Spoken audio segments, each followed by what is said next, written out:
If you're wondering what's the fastest, most effective way to find your soulmate, then you're going to want to hear this. I'm going to be giving you advice that not a lot of other people give, coaches, mentors in this space. It's a little bit revolutionary. I mean, anyone I share it with is always astounded, but it's something I've seen that works for my clients. It worked for myself. So stay tuned and please hit subscribe and share if this is the kind of content that you want to see. My name is Sarika Jain, author of the 90 Day Soulmate Plan, and I'm a love and dating coach for women. So today I'm going to share a secret to finding lasting love quickly, and that is, wait for it, to date multiple men at once. So I know that sounds simple and straightforward, or maybe it sounds outlandish and crazy. Wherever you fall on the spectrum, just hear me out. Okay. So, I used to have a very traditional mindset about dating. In fact, I was a serial dater. I was always in monogamous relationships, and I would just kind of stumble into relationships one after the other. And it wasn't like I was actively dating or consciously dating. I just happened to fall into relationships. And when things weren't going well, I would cling on. And it was after my awakening and connecting to my divine feminine side that I could see that I was sabotaging myself by holding on so tightly to the particular man that I was chasing or being chased by or dating. And so being in a single monogamous relationship felt like the right thing to do because that's what a good girl does, right? That's what, if you want to find the right partner, then obviously you got to choose that one person and make him feel special and make him feel like he's number one. And it's all going to work out, right? Except that's not how it really works. Okay. So a woman who is high valued knows that she has lots of options. Okay. And you are a high value woman. You might not think it or feel it. Maybe there's a part of you that's not fully feeling your worthiness. And that's okay. Most of us struggle with some level of unworthiness. But you need to know that you are worthy of being chosen by the right partner and even being chosen by several men. And knowing that and feeling that in your body and dating from that place of choice and curiosity and openness and wonder is going to allow you to have an open heart and an open mind when it comes to dating. And it'll allow you to enjoy the process while detaching from the outcome. And ultimately, detachment from the outcome is what leads to the possibility of love.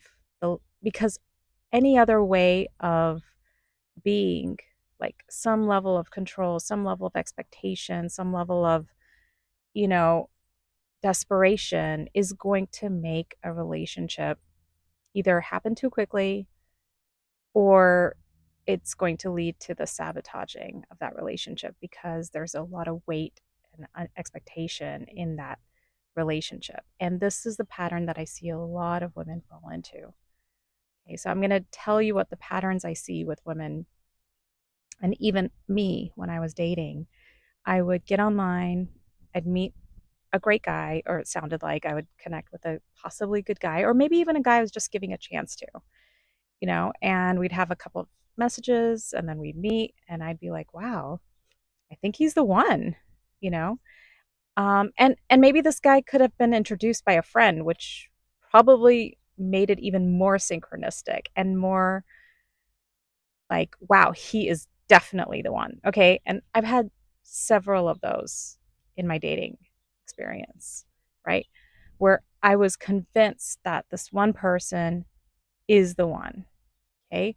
And then what we women do is we just hunker in on this one person. We give this person a chance to show up for us, to wine and dine us, to take us out, to, show us what he's got. And in the process, we're also seeing and evaluating whether we're right for this person and whether there's chemistry and whether he's trustworthy and whether our values align and our visions align. And so, you know, in those first weeks, months, we're just filling this relationship with a lot of weight and expectation, and unnecessarily, because this person just showed up out of the blue. And even if he's perfect on paper or a recommendation from a friend and it feels like it just has to be, or maybe he is the right person, maybe he is Mr. Right, putting your eggs in that one basket is going to lead to your downfall. Okay. Um, I'll I'll give another example from career, because I feel like a lot of us women, ambitious women, we connect with on that level. When I was laid off from my consulting job, I wanted to find the next perfect firm to work for. And it was normal to find like a really highly branded company to work for. It's starting to rain. I'm going to close this window. And so I was applying to all of these, Time Warner Cable and, just all these companies in New York City that had strategy roles. And I was convinced I'm going to get one because, I have a consulting background. But I also saw jobs that were kind of okay, that were boring, even like an insurance company or whatever. And I thought, let me just apply. What do I have to lose? Like, no name company. And I did it for the interviewing experience. Okay. And that is where I ended up accepting my role, and I almost accepted it on the spot, because I went and interviewed and I really liked the people there. And I didn't just interview with one person, I ended up interviewing with 4 or 5 people. And I'm like, these people are really down to earth and really smart. And they just happen to work for some Australian company that I've never heard of. And it's a totally new strategy role at this company that has no track record. And I'm not sure I can really build a career here, but hey, I like these people and I like their energy. And so I went in. I spent the next 5 years there, and it was right on Wall Street. And it was, honestly, it was everything I could have asked for in a job, without all the pressure, without all the heavy expectation of having to work for a Fortune 50 firm in the city, you know? And in fact, I was kind of like the big fish in a small pond. Not to sound cocky or anything, but it was just, the nature of having chosen to work for a so-called no-name brand in America, and just having such a fabulous experience and working with some of the most compassionate people. So why am I sharing this? Because that's how I began to view dating. Like, after I had my spiritual awakening and I wanted to approach dating from a more conscious and joyful place, I just started going on dates with guys that were nice, not necessarily of a specific background, religion, um, Ivy League degree or not, like, not none of those like exterior conditions or filters. I mean, of course, I did have a sniff test for if a person was legit or not, and that's tuning into your intuition. And that's something else I want to talk about is, as women, we need to really tune into our bodies, tune into our intuition to help us navigate this journey. And so, but I was just open. And I was going on dates with multiple men at the same time. So I was texting with one guy, and I met another guy at a bar, and then I met my husband at a meditation group. and another guy off of another dating app. And I was just communicating. No heaviness. No, of course I had some aspirations. Like I thought, oh, this one person, he might be the one. And then this other person, I'm like, I don't know. I'll just go on another date with him, whatever. And with Christian, there was a lot of chemistry, but I was like, oh no, he reminds me too much of my ex. I don't know if I can. Like, there were some similarities. And so with all of them, I just kept an open mind and an open heart, and I didn't take anything seriously or personally, even though there was this one person that I was like, I think he's the one, but he just was not showing up for me, not responding as much, or he wasn't taking as much initiative. And I'm like, well, maybe let me invite him. Let me show initiative. And in each of these cases, I got to practice my flirting skills, discernment, patience, mindfulness, compassion, self-compassion, self-love, because there was frustration in this path of dating. But I kind of had let go of the need to get married. I know, I'm coaching women and finding their life partners, but I'd almost been like, I don't need to get married to be happy. I'm just dating to find a good partner, and I want to create a healthy relationship. And if that leads to marriage and family down the line, great, you know. Um, so it was in that space of being in my feminine, because that's a very divine feminine quality, to be open and curious and filled with wonder and almost like flirting with life. You're dating life. You're not dating men, you're dating life. And I was allowing myself to view my triggers, to practice mindfulness, and, end dates early if I felt like it wasn't going anywhere, or I just wanted to set healthy boundaries. And anyway, so it was in that space that I started going on more and more dates with Christian, and the other guys kind of fizzled out for different reasons. And I just allowed, or we, Christian and I, just kind of like slowly dated over a period of 6 months. And I told him, let's just be open to other possibilities. I was open to. And finally, we were like, okay, like, this is it. It took me time. In his mind, he knew that I was the right one for him, but it took me time because I had just come out of a broken relationship. And I wanted to make sure that we were choosing each other for the right reasons, because this is an important decision, guys. Finding your life partner is the most important decision you're going to make. And here's the beauty. Okay, so here's the pros of dating several men. Okay. One is that you don't come off as needy or desperate. I think I've already said that point, just stating it again, because you are being open. You're just allowing the right partner to filter in slowly into your experience, into your life. Number two, you are healing along the way. So every person you're going on a date with, you're noticing your triggers, you're noticing your own abandonment wounds, rejection wounds, areas where your heart's blocked, where you're mistrustful, where you're um, not being vulnerable enough, where you're coming off as intimidating or cold, or where you're pushing him away or he's pushing you away. And you get to observe all of these edges and heal them. And a lot of them have to do with our own family blueprint, like when we were between the ages of 0 and 7, and we observed a lot of family, dynamics, parental dynamics, and that kind of becomes our attachment style. And so, anyways, all of these wounds come up when we're dating. And so you get to practice self-compassion.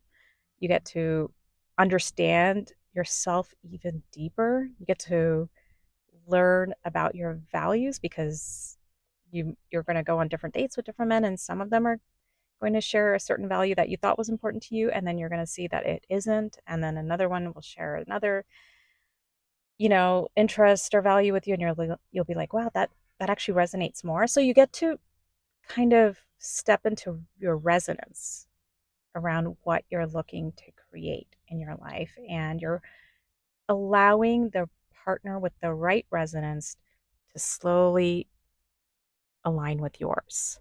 Okay. So I like to sometimes say that we're like a tuning fork. And when you hit that tuning fork, it gives out a certain vibration. And so you're looking for that partner who aligns with that vibration, right? A tuning fork with a similar frequency. But sometimes what happens is that we have crud on our tuning fork, and it's those beliefs, those hurts, those wounds that dull the vibration and send out a different vibration than, our original core soul essence, the vibration of that. And that's a lot of the inner work that I guide women in, or you can do in my book, The 90-Day Soulmate Plan, so that your frequency, your vibration becomes clearer and clearer. And dating gives you that opportunity to clean and clear that tuning fork and become more and more self-actualized. Okay. And when you're in the space of self-actualization and self-awareness, you're emitting this radiance, okay, this magnetism, because it's your cup is being filled and you're overflowing with love, really, because you're loving yourself and hopefully you're loving this process. I know it sounds crazy that you can love a dating process, but what if you could just let go of the expectations and just showed up to your dating process from this space of self-discovery, self-love, and openness and curiosity and wonder and play and pleasure. That's another feminine principle, is pleasure. So when you're going on dates with several men, they get to take you out to different places. You get to experience different types of pleasure. In fact, I now look back on all my dating experiences and I'm so thankful because I've had so many fun experiences through dating and I've learned so much. I wouldn't give it up, especially given that the prize is finding the right partner. What else? I realize I see that when we focus on this one person, then we get in our heads. We're trying to control, we're trying to analyze. Why is he texting back? He went away for a week. He didn't text while he was on his trip. We become obsessed. And honestly, when you're open to dating multiple men, you're not even thinking about that one person that went on a trip and didn't text you. Like, you're just like, okay, when he comes back, we'll reconnect. You're not in any state of urgency to push things forward with this one man because you know that you have several different possibilities. And you're busy. You're busy because you're communicating with different people and and busy with your own interests and self-love and all that. So, personal growth. Okay. And then the last there's so many pros. Um, let's see. Another one is breaking generational trauma. So in the past, women just kind of had to pick the partner that their parents chose for them, or society chose for them, or the neighbor next door, or the college mate. In this generation, we get to actually choose the right partner for ourselves. That's huge. That's an empowerment, um, you know, gift. And so this is your chance to choose the right partner by getting these different experiences and not being rushed into any decision. Okay? Another pro is that men find you even more desirable. So we have this idea that in order to attract a man, we need to look like we're a good girl and a woman that, like a high value woman who's not cheap, who's, who doesn't just date anybody, but she's dating this one man. Actually, the opposite is true. Men love the chase. Just like men love stock markets and stock values rise when there's more demand, that's the same with women. If you look like you're in high demand, then your man is going to want you even more. He's going to find you even more irresistible. And he's going to work harder to obtain you. Okay. And you're not doing this from this manipulative place. You're authentically just allowing for men to show up for you. And that's how you become irresistible. This whole thing is about owning your irresistibility. Now, one thing to note is you don't have to sleep with any of these men. No one says that just because a guy buys you dinner or you don't have to sleep with anyone.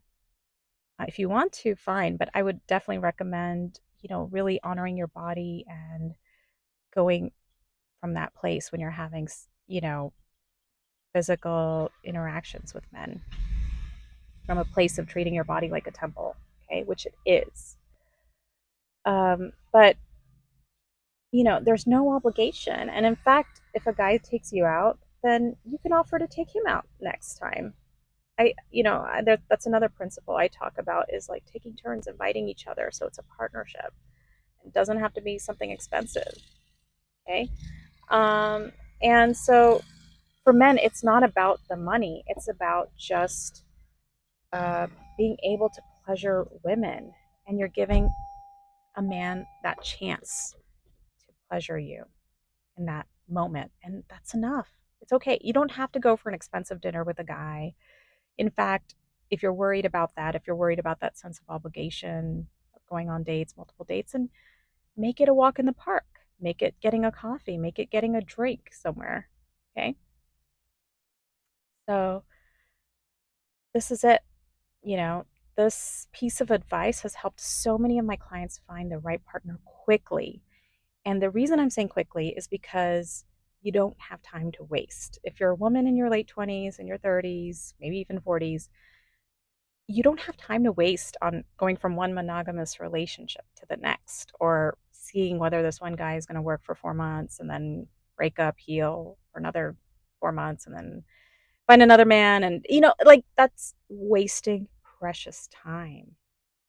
So when you're dating several men at once, then not only are you increasing your own value with men, you're also valuing your time more, and you're finding your partner faster. Okay. So if you found this video helpful, please hit like and subscribe and share it with other people, with other girlfriends. And also, a question that is usually a follow-up question is, Sarika, how do I date multiple men? Like, how do I even meet multiple men? Like, some women have a hard time even dating one man off of an app, or if, I get that, and I'll address that in a separate video. Okay. So hope to see you soon. Take care. Bye.